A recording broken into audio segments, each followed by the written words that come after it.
34 ఇప్పుడు సుబ్రహ్మణ్యం గారు స్క్రీన్ లో పెట్టారు. చార్ట్ 34 గురించిన లెక్చర్ గురించి తెలుసుకున్నాము. ఆ చార్ట్ 34 తర్వాత బాబా సిమిలర్ లైన్స్ లో చార్ట్ 35 ను చూపించడం జరిగింది పిల్లలకు. 35 దానికి దీనికి తేడా ఒక్కటే. రెండు కూడా పరిణామము, ఆంతరిక ప్రయాణము, భూమికలు వాటి గురించే 34లోను 35లోను కూడా చెప్పబడింది. అయితే 35లో ఏం చెప్పారు చూద్దాం. 35లో బాబా అంటే అక్కడ బాబా కూడా చెప్తూ రెండు ఒకటే అని చెప్తూ కొంత డిఫరెన్స్ ఉంది అనే విషయం కూడా బాబా ఈ చార్ట్ ఫిగర్ 35లో చెప్పారు. ఎసెన్షియల్స్ ఫిగర్ 35 రీప్రొడ్యూసెస్ ఫిగర్ 34. ఆయన ఇప్పుడు రెండు పెట్టారు చూడొచ్చు మనం. ఈ లెఫ్ట్ సైడ్ లో 34 ఉంది, రైట్ సైడ్ లో 35 ఉంది. బాబా రెండిటికి మధ్యన వ్యత్యాసం కూడా చెప్తూ బాబా అన్నారు, with 3 main points of divergence. దీంట్లో 3 పాయింట్లు, ఒక 3 విషయాల్లో దానికి దీనికి తేడా ఉంది అనే విషయం చెప్తూ figure 35 incorporates representation of the skies or asmans alongside the plains on the left side. ఇక్కడ ఈ ఫిగర్ లో చూసినట్టయితే ఈ ఫిగర్ లో లెఫ్ట్ సైడ్ లో వాటికి అంటే ప్రతి భూమికకు ఒక స్వర్గం ఉంటుంది అన్నారు, హెవెన్ అన్నారు, ఆస్మాన్ అన్నారు దాన్నే. అవి ప్రతి భూమికకు ఉంటుంది అని చెప్తూ ఇక్కడ ఈ ఫిగర్ లో కూడా 34లో కూడా లెఫ్ట్ సైడే చూపించారు, 35లో కూడా లెఫ్ట్ సైడే చూపించారు. కాకపోతే ఇక్కడ పైనుంచి కిందికి చూపించారు 35లో. హ్యూమన్ ఫారం కింద రైట్ సైడ్ లో ఉంది. లెఫ్ట్ 34లోనేమో హ్యూమన్ ఫారం అంటే ఎవల్యూషన్, పరిణామ క్రమం తర్వాత మానవ రూపము రావటం అనేది పైన చూపించారు. దాన్ని ఇక్కడ 35లో కింద చూపించారు. పైన భగవంతుని యొక్క స్థితిని బ్లూ కలర్ లో చూపించారు. సో ఇక్కడ ఇప్పుడు 35కు దానికి తేడా చెప్తూ బాబా చెప్తున్నారు, as the text of these lectures describes, the skies are more distant from the plains at the beginning of the involutionary path. ఈ ఆంతరిక ప్రయాణం, ఇన్వల్యూషనరీ పాత్, ఆధ్యాత్మిక మార్గం, దాంట్లో ఈ భూమికలు, ప్రతి భూమికకు ఉన్నటువంటి స్వర్గము, ఆ భూమికను బాబా ఇక్కడ కింద వస్తుంది మనకి. భూమికనేమో రైల్వే స్టేషన్ కింద పోల్చారు, ఆ స్వర్గాన్నేమో ఆ సిటీతో పోల్చారన్నమాట. ప్రతి భూమికకు ఉన్నటువంటి స్వర్గానికి ఆ భూమికకు కొంచెం దూరంగా ఉంటుంది. ఎప్పుడు ప్రారంభంలో మొదటి ప్లేన్స్ లో ఫస్ట్, సెకండ్, థర్డ్ దాకా ఆ ప్లేన్స్ లో స్వర్గాన్ని దూరంగా చూపించటం జరిగింది. కానీ in the beginning of the involutionary path, beginning అంటే first, second, third 3 planes beginning లో, but after the sharp bend between the third and fourth planes, 3-4 భూమికల మధ్యన చూసినట్టయితే అక్కడ ఇక్కడ ఫస్ట్, సెకండ్ పైన చూపించారు. అవి చూడండి, ఈ భూమికలకు వాటి స్వర్గాలు కొంచెం దూరంగా చూపించినట్టు మనకు blue colour, yellow colour, red colour లో ఆ 3 భూమికల యొక్క స్వర్గాలు అలా కిందికి కొంచెం దూరంగా చూపించటం జరిగింది. ఇక 4వ దానికి వచ్చేటప్పటికి వైట్ కలర్ లో దగ్గరగా ఉంది, ఇంకా 5లో బ్లాక్ కలర్ లో ఇంకా దగ్గరగా ఉంది, 6థ్లో గ్రీన్ కలర్ లో ఇంకా దగ్గరగా ఉంది. అంటే ఈ భూమికలకు ఆ భూమికల యొక్క స్వర్గాలు ప్రారంభంలో అంటే మొదటి 3 భూమికల్లో దూరంగా ఉంటే, తర్వాత కొంచెం దగ్గరగా ఉంటాయి అనే విషయం ఈ 34కి 35కు ఉన్న తేడాను చెప్తూ ఇది చెప్తున్నారు. 34లో ఇది చూపించబడలేదు. 35లో ఈ భూమికలకు వాటి స్వర్గాలకు ఉన్నటువంటి దూరాన్ని ఇక్కడ చాలా స్పష్టంగా 35వ ఫిగర్లో చూపించటం జరిగింది. They come close to each other. భూమికల యొక్క స్వర్గాలంటే పట్టణాలు, వాటిని దగ్గరగా 4వ భూమిక నుంచి చూపించటం జరిగింది. The other major distinguishing features of figure 35 are that it depicts evolution and involution as a downward movement from top to bottom, and that the originary state at the top is represented by an arc. In these details, the artist editor team has followed the major source in the explanations manuscript, the diagram in Ramju's explanations in pencil is conceptually garbled. ఇక్కడ రంజు అబ్దుల్లా వీటన్నిటికి కూడా మూలము ఆయన pencil తో note చేసి పెట్టాడట. ఇవన్నీ ఈ figures, చార్ట్లు, ఆ పాయింట్స్ కూడా వాటిని ఎడిటర్స్ కొంచెం విశ్లేషించి వాటిని ఎడిట్ చేసి ఇప్పుడున్న ఫారంలో ఈ ఫిగర్స్ కూడా వాటికి రంగులు ఇవన్నీ ఇచ్చేసి వాటిని చాలా మామూలు మనిషికి కూడా చాలా సరిగ్గా వివరంగా అర్థమయ్యేలాగా చెప్పబడింది.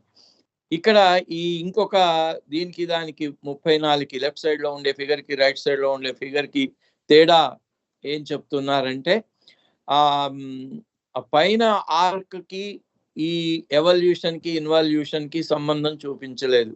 లెఫ్ట్ సైడ్ దాంట్లో సంబంధం చూపించారు. కింది నుంచి ఎవల్యూషన్ ప్రారంభమై పైన ఉన్న ఆర్క్ యొక్క రైట్ సైడ్ లో సంస్కారాలతో కూడిన మానవ రూపం అనేది రావటం. అక్కడ మానవ రూపానికి పక్కనే భగవత్ స్వరూపం, భగవంతుని యొక్క రూపాన్ని లెఫ్ట్ సైడ్ వైట్ కలర్ లో చూపించారు. ఇక్కడ పైన మాత్రం దీనికి సంబంధం లేకుండా రెండు కూడా పైనుంచి కిందికి వచ్చినట్టు, ఆ మానవ రూపం కూడా కింద నల్ల బ్లాక్ కలర్ లో నల్లగా డాట్స్, ఎందుకు అవి సంస్కారాలను సూచించే విధంగా అది సూచించారు.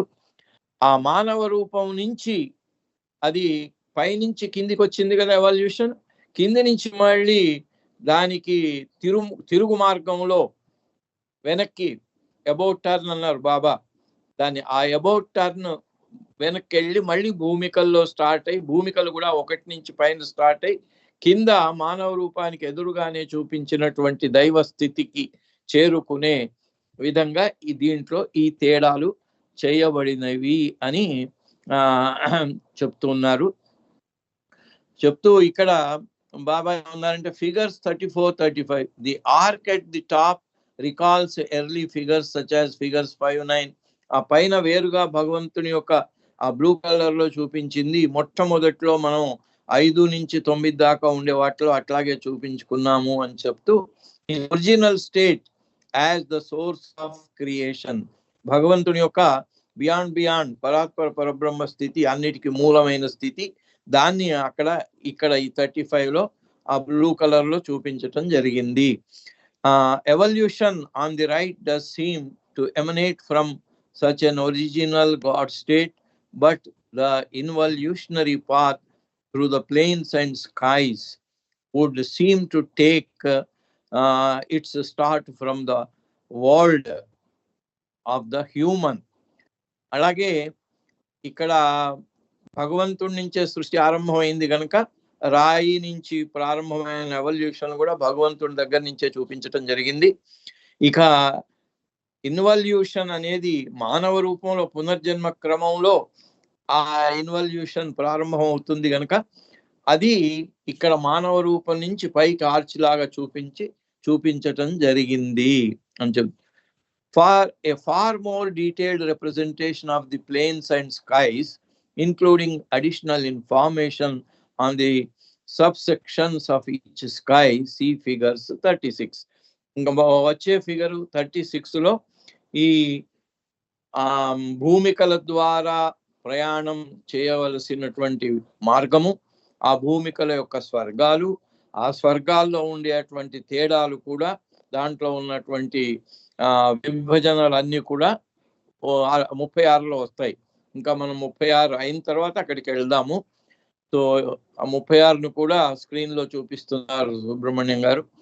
Now what is the difference between the planes and the skies? అట్లా ఇప్పుడు బాబా 35 ఫిగర్ లో మనకు మొదటిసారిగా భూమికలతో పాటుగా వాటి యొక్క స్వర్గాలను చూపిస్తూ, ఈ భూమికకు స్వర్గానికి ఏమిటి తేడా అనే విషయాన్ని బాబా ఇక్కడ, ఎందుకంటే ఆ పిల్లల కోసం ఆయనే ప్రశ్న, ఆయనే సమాధానం ఇస్తూ ఈ లెక్చర్లు కొనసాగాయి. అట్లయితే ఇది ఈ బిట్వీన్ ప్లేన్స్ అండ్ స్కైస్, భూమికలకు భూమికల యొక్క స్వర్గాలకు, ఆకాశాలు ఆస్మాన్ అన్నారు దాన్నే స్వర్గం అన్నారు. సో వాటికి ఏమిటి తేడా, వాటికి వీటికి ఏమిటి భేదం ఏమిటి అని చెప్తూ, we could compare a sky to a city and a plane to the railway station therein. మనం రైల్లో ప్రయాణం చేస్తుంటే ప్రతి స్టేషన్లో రైలు ఆగుతుంది, కానీ ఆ స్టేషన్ నుంచి ఆ పట్టణం దూరంగా ఉంటుంది. దగ్గర ఉండొచ్చు, దూరంగా ఉండొచ్చు, కానీ ఆ స్టేషన్ నుంచి సిటీ మనకు కనిపించదు. స్టేషన్లో అది కొంచెం సేపు ఆగుతుంది, మళ్ళీ వెళ్ళిపోతాం సిటీ దాటి. కానీ ఇక్కడ తెలుసుకోవటం కోసం బాబా ఈ ఉదాహరణ ఇచ్చి, రైల్వే స్టేషన్ ఏమో భూమిక అయితే, ఇక రైల్వే స్టేషన్ ఏ సిటీలో ఉందో, ఏ సిటీకి సంబంధించిందో ఆ సిటీ దాని యొక్క స్వర్గము, దాని యొక్క ఆస్మాన్. The city of Ahmednagar for example, Baba ఇక్కడ అహ్మద్ నగర్ సిటీని ఉదాహరణగా తీసుకొని ఫర్ ఎగ్జాంపుల్ అని చెప్తూ బాబా అంటున్నారు, కంపేర్ చేసుకుందాం, మనం పోల్చుకుందాము. ఏమిటి? Ahmednagar for example is situated almost a mile from the Ahmednagar railway station. ఇది బాబా దీని గురించి కింద వివరణ ఇస్తూ 1900, ఇది ఎప్పుడు బాబా ఇచ్చిన లెక్చర్స్ 1927 సంవత్సరంలో, 27 సంవత్సరంలో స్టేషను అహ్మద్ నగర్ సిటీకి దూరంగా ఉండిందట. Almost a mile from Ahmednagar railway station. Ahmednagar సిటీకి రైల్వే స్టేషన్కి 1 మైలు దూరం ఉండిందట. మేము 70లో ఫస్ట్ మొదటిసారి అమర్తికి వెళ్ళినప్పుడు కూడా అహ్మద్ నగర్ సిటీకి అహ్మద్ నగర్ రైల్వే స్టేషన్కి ఆ డిస్టెన్స్ అలాగే ఉండింది. మధ్య మధ్యన 1, 2 అక్కడక్కడ ఒక 2, 3 ఇళ్ళు కనబడేవి కానీ, బట్ ఆ డిస్టెన్స్ మాత్రం అలాగే ఉంది. అది రాను రాను ఇప్పుడు మొత్తం సిటీ అంతా కలిసి ఆఖరికి మెహరాబాద్ దాకా వచ్చేసింది అహ్మద్ నగర్ సిటీ. సో అది చెప్తూ అప్పుడు దూరంగా ఉండింది కాబట్టి రైల్వే స్టేషన్ సిటీ అలా దూరంగా ఉంటాయి, మామూలుగా దగ్గర కూడా ఉండవచ్చు. For purposes of this analogy compare Ahmednagar to the first sky. అలా దూరంగా ఉండే స్టేషన్ల పోలిక మనకు మొట్టమొదటి 1, 2, 3 భూమికలలో, భూమికలకు ఆ భూమికకు సంబంధించినటువంటి ఆస్మాన్ అంటే స్కై లేదా స్వర్గము, దానికి ఆ దూరము ఉంటుంది. For purposes of this analogy compare Ahmednagar to the first sky and its railway station to the first plane. అయితే అహ్మద్ నగర్ సిటీనేమో ఫస్ట్ మొట్టమొదటి భూమిక యొక్క స్వర్గానికి, ఇక రైల్వే స్టేషన్ను మొట్టమొదటి భూమికగా మనం పోల్చుకుందాము అని బాబా చెప్తున్నాడు. Then again, once one can think of other cities that are closer still to their stations. ఇట్లా కాకుండా కొన్ని స్టేషన్లు, ఇప్పుడు మనకు హైదరాబాద్ ఉంది, సిటీలోనే ఉంది హైదరాబాద్ స్టేషన్, సికింద్రాబాద్ స్టేషన్ కూడా సిటీలోనే ఉన్నాయి. అయితే కొన్ని స్టేషన్లు సిటీలోనే ఉంటాయి. అవి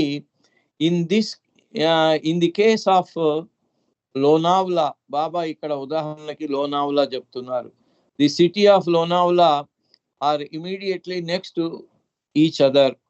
లోనావలా స్టేషను, లోనావలా పట్టణం ఈ రెండు కూడా కలిసే ఉన్నాయి అని బాబా చెప్తూ,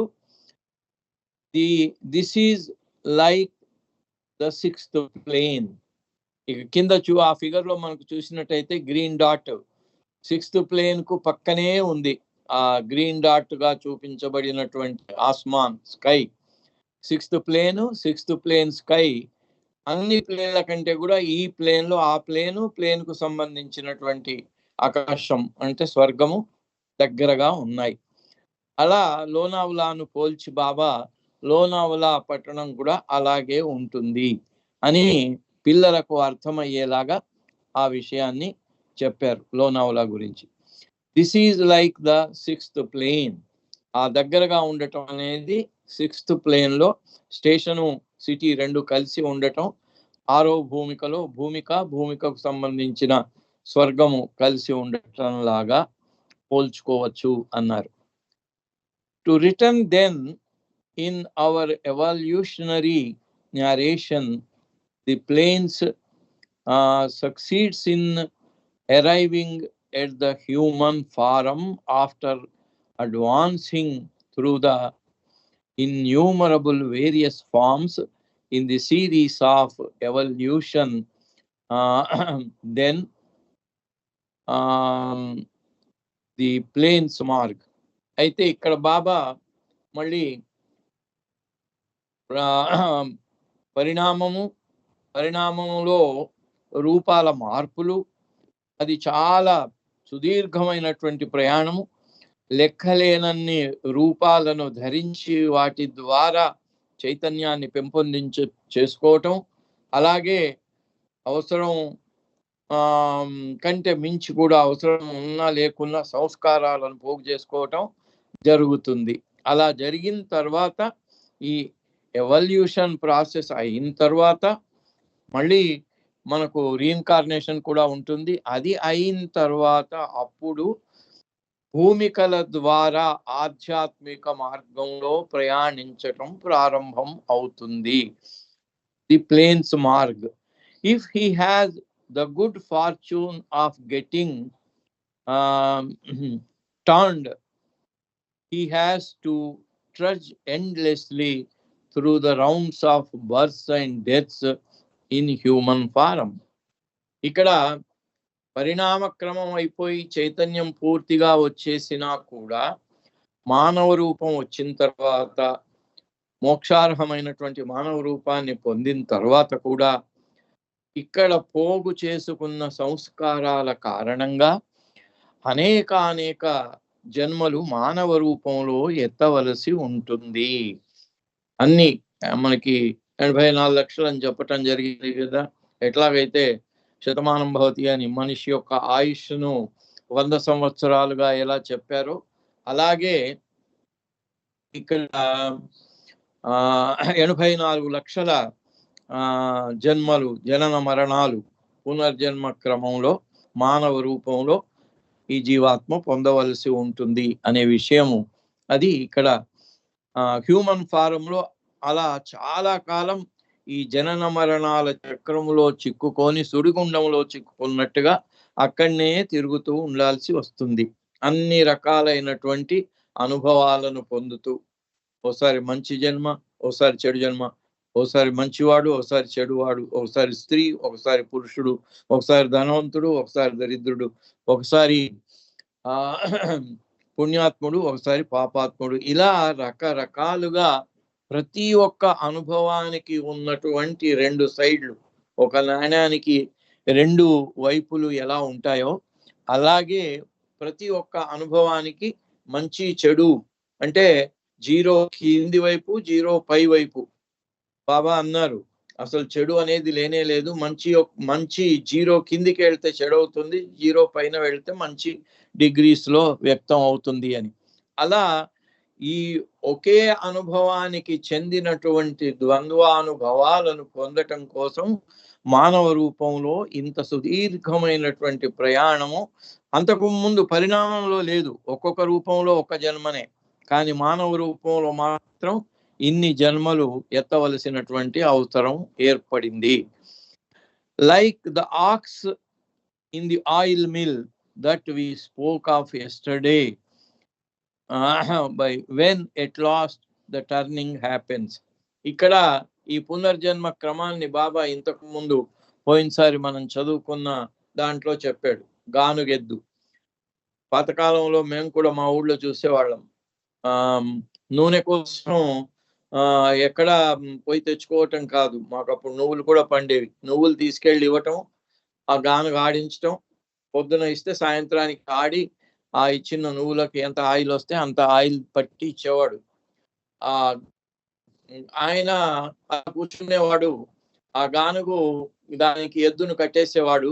ఆ ఎద్దు తిరుగుతూ ఉండేది, ఎందుకంటే అప్పుడు ఈ మిషనరీ లేవు కదా. ఆ ఎద్దు తిరుగుతూ ఉంటే ఆ నువ్వులు దాంట్లో క్రష్ చేయబడి దాంతోని నూనె వచ్చేది. ఆ నూనెను వడబోసి ఇచ్చేవాడు అతను. సో ఇట్లా ఆ గానుగెద్దు పొద్దున దాన్ని కట్టేసేవాడు. స్టార్ట్ చేస్తే సాయంత్రం దాకా తిరుగుతూనే ఉంటుంది పాపం. అలా ఎంత తిరిగినా కూడా అది ఎక్కడికి పోదు, ఆ గానుగు చుట్టే ఉంటుంది. అట్లాగే ఈ పునర్జన్మ క్రమాన్ని ఆ గానుగెద్దు తిరగాటాన్ని దాన్ని పోల్చుకోవచ్చు అని చెప్తూ బాబా ఎప్పటిదాకా ఇది ఆ గానుగెద్దులాగా ఎప్పటిదాకా తిరుగుతూ ఉండాలి? When at last the turning happens.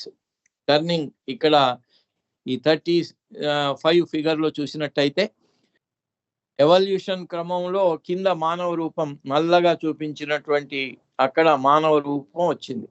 ఈ మానవ రూపంలో ఉన్నంత వరకు ఇక్కడే ఉంటుంది, అది ఎటు పోదు.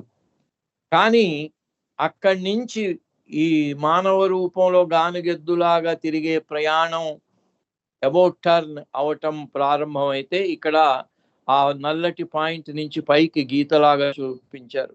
అక్కడికి వెళ్ళిపోయి అది మొట్టమొదటి భూమికకు వెళ్ళిపోతుంది.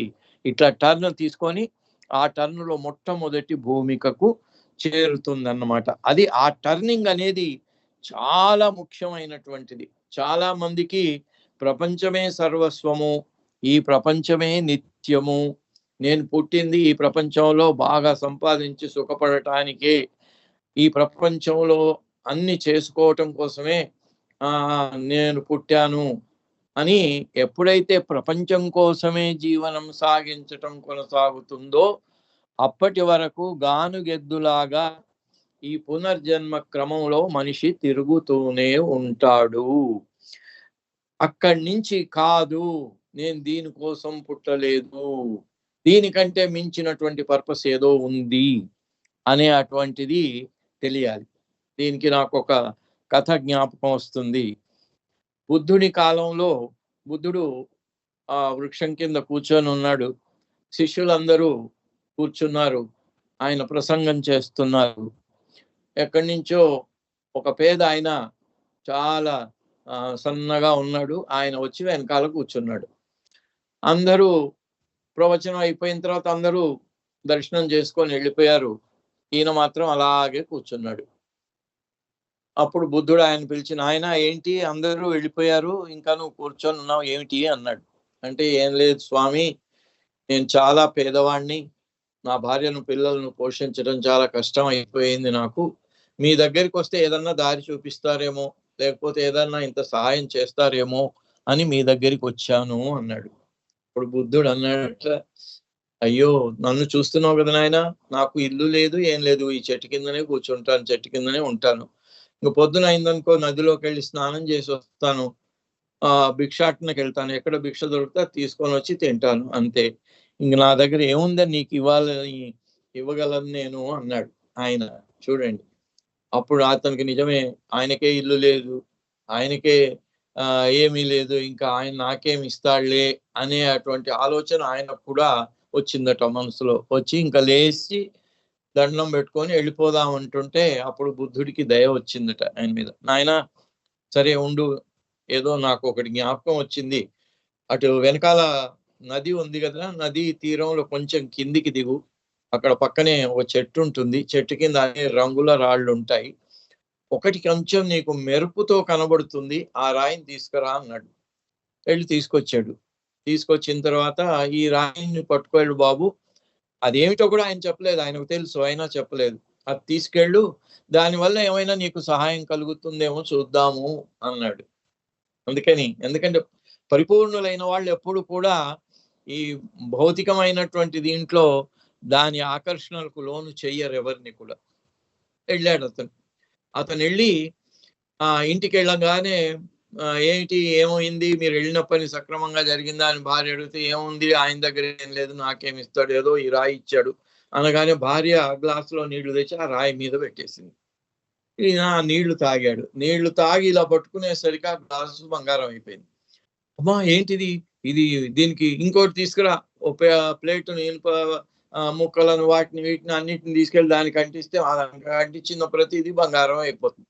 ఇంకా ఆయన ఇది చూడండి, అబ్బా ఎంతటి నాకు వరాన్ని ఇచ్చాడు ఆయన అని అన్ని బంగారం చేసుకోవటం, బంగారం మయమైపోయింది. 40 ఏళ్ళు ఆ బంగారంలో హాయిగా తనివి తీరా సుఖాలు అనుభవిస్తూ గడిపాడు ఆయన. 40 ఏళ్ళు అయిపోయాయి. 40 ఏళ్ళు అయిన తర్వాత వృద్ధాప్యం వచ్చింది. ఇంకా సుఖాలు వాటికి అన్నిటికీ మొహం మొత్తింది. అప్పుడు కొంచెం ఆలోచన ప్రారంభమైంది ఆయనకు. అయ్యో, నాకు ఈ రాయి ఇచ్చినతను ఆయనకు తెలుసు ఇదేమిటో. మరి ఆయన చెట్టు కింద కూర్చున్నాడు, ఆయన భిక్షాటన చేసి తింటున్నాడు, దీన్ని ఆయన ఎందుకు ఉపయోగించుకోలేదు? నేను ఉపయోగించుకున్నట్టు దీంతో ఇంత బంగారం చేసుకొని ఇంత ధనవంతుడిని అయిపోయా నేను, ఆయన దీన్ని ఎందుకు ఉపయోగించుకోలేదు? అంటే దీనికి మించినటువంటిదేదో ఆయన దగ్గర ఉంది అనే విషయం తడుక్కున మెరిసింది. వెంటనే అన్ని వదిలేసి భార్యకు చెప్పి, నాకు ప్రశాంతత కావాలి, నేను భగవంతుని గురించి అన్వేషణకు వెళ్ళిపోతున్నా, మీరు అన్ని చూసుకోండి, మీకు కావాల్సినంత ఆస్తులు ఇంత ధనం నేను పోగు చేసి పెట్టానని చెప్పి వాళ్ళకి అప్పగింతలు ఇచ్చేసి, బాబా నవజీవనంలో వెళ్ళేటప్పుడు కూడా ఎవరి పేరు మీద ఏమీ ఉండకూడదు అని ఆయన పేరు మీద ఉన్నవన్నీ కూడా డిస్పోజ్ చేశారు బాబా. అలా ఆయన అన్ని డిస్పోజ్ చేసుకొని వచ్చాడు. బుద్ధుని దగ్గరికి వచ్చి నిలబడ్డాడు. నిలబడంగానే, ఏంటి నాయన వచ్చావా అన్నాడు. అవును వచ్చాను స్వామి అన్నాడు. అంటే 40 ఏళ్ల నుంచి ఈ మార్పు కోసమే నేను ఎదురు చూస్తున్నాను నాయన అన్నాడు. అంటే ఆయన కంటే ఎక్కువగా ఈయన ఎదురు చూస్తున్నాడు ఆయన కోసం. ఎందుకు? వాళ్ళు ఎప్పుడు మార్పు వస్తుందో, ఎప్పుడు వాడు వస్తాడా అని. అదే బాబా ఇక్కడ చెప్పేది. When at last the turning happens. Turning, ప్రపంచమే సర్వస్వము, దీంట్లోనే సుఖం ఉంది, దీనికోసమే పాకులాడాలి అనే అటువంటి తాపత్రయం ఉన్నంత వరకు భగవంతుని వైపుకు మరలడు. ఇక్కడే ఉంది, మన చుట్టే ఉంది. అది ఆ మార్గం కూడా ఎక్కడో దూరం లేదు. బాబా అంటాడు దట్ ఈస్ ఇక్కడ నీ లోపలే ఉంది, నీ చుట్టే ఉంది. ఆ సూక్ష్మ ప్రపంచం, మానసిక ప్రపంచం ఎక్కడో లేవు, ఇక్కడే ఉన్నాయి. ఆ శరీరాలు మన లోపలే ఉన్నాయి, వాటికి సంబంధించిన శరీరాలు. కానీ అటువైపు మన మనస్సు మళ్ళటం అనేది ఏదైతే ఉందో, turning, when at last the turning happens. వాడికి 40 ఏళ్ల తర్వాత ఆ టర్నింగ్ వచ్చింది. ఇదేం లేదు, దీనికంటే గొప్పదేదో ఉంది కాబట్టి దీన్ని ఆయన వాడుకోకుండా నాకు ఇచ్చేసాడు కానీ ఆయన వాడుకోలేదు అనే అటువంటి ఆలోచన ఎప్పుడైతే ఆయన మనస్సులో తడుక్కుమని మెరిసిందో, వెంటనే వచ్చి బుద్ధుని దగ్గర శరణం అన్నాడు. బుద్ధుడు, అది తెచ్చావా అన్నాడు. తెచ్చానన్నాడు. మళ్ళీ అక్కడే పడే, నీలాంటి వాడికి మళ్ళీ ఎవడికి అది అవసరం పడుతుందో అని ఆ చెట్టు కింద మళ్ళీ దాన్ని విసిరేసి వచ్చాడు. బుద్ధుని దగ్గర శిష్యుడిగా చేరాడు. అప్పుడు ఆయన యొక్క ఆధ్యాత్మిక మార్గం ప్రారంభమైంది. ఎందుకంటే టర్నింగ్ పాయింట్ బుద్ధుడు ఆ రకంగా చెయ్యటానికి 40 ఏళ్ళు పట్టింది ఆయనకి.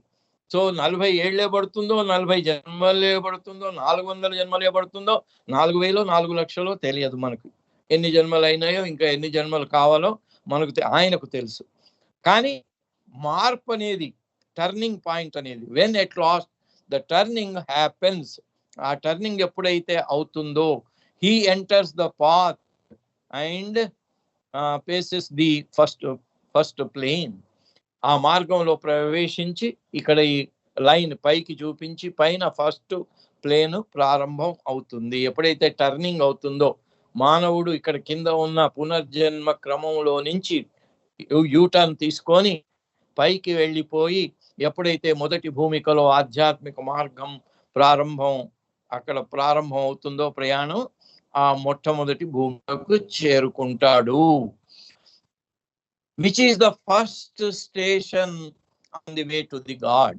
భగవంతుని చేరే మార్గంలో అది మొట్టమొదటి స్టేషను, మొదటి భూమిక. Now bear in mind that the skies or cities or villages absolutely no connection with God or the destination. ఇక్కడ ఒక విషయం మాత్రం మీరు గుర్తుంచుకోవాలి. భూమికలు అంటే రైలు ఎక్కాం మనం, రైలు స్టేషన్ల ద్వారా వెళుతుంది, కానీ ప్రతి స్టేషన్లో కూడా నాకు సిటీ చూడాల్సి ఉంది అని ఆ ట్రైన్ డ్రైవర్ని అడిగి, సార్ కొంచెం సిటీలోకి పోనివ్వండి, సిటీలోకి తీసుకెళ్ళి కాసేపు అవన్నీ చూసుకొని వచ్చి మళ్ళీ మనం ముందుకు వెళ్దాం అంటే వీలు పడదు. దాని పట్టాలు సిటీలోకి తీసుకెళ్ళవు. పట్టాలు నేరుగా ఈ స్టేషన్ నుంచి ఇంకో స్టేషన్కే తీసుకెళ్తాయి, మొదటి భూమిక నుంచి రెండో భూమికకే తీసుకెళ్తాయి.